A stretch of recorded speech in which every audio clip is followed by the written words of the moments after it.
Hello, it's been a while since I've been able to visit anywhere and make any videos. Because lately I've been moving house, had transport problems and lack of cash. But I needed a night away, so I came to a favourite little campsite at Beresford Dale in the Peak District.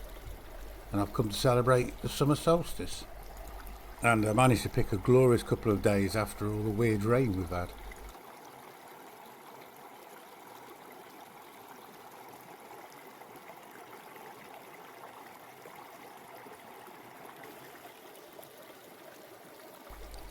Now, it's probably only about a mile from the village of Hartington, and as you walk along the thickly wooded path through Beresford Dale, along the River Dove, it changes sides and counties at a footbridge above a place called Pike Pool.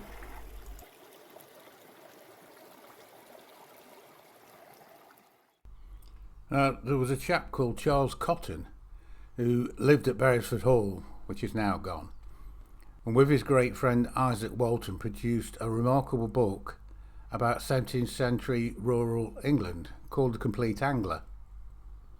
And apparently no other English language book, other than the Bible, has been reprinted more times.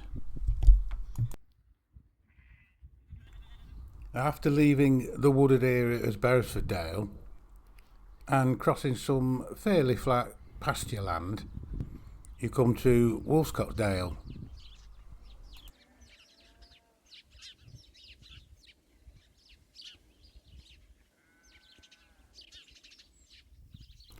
And it smacks of ancient times, when the creatures of the area were not as harmless as they are today.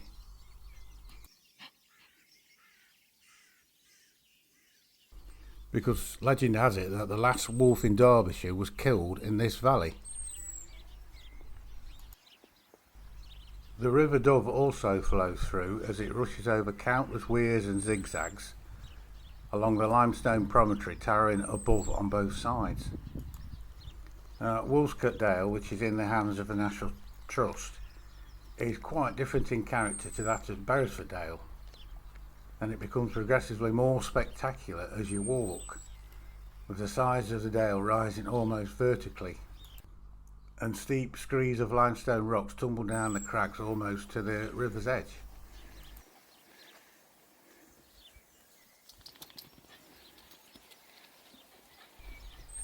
Now, these caves would have been occupied in the distant past, possibly even by the wolves of this area.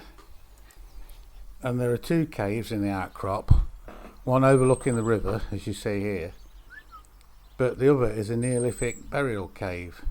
It's located around the corner, and it's protected due to a large colony of bats that live there.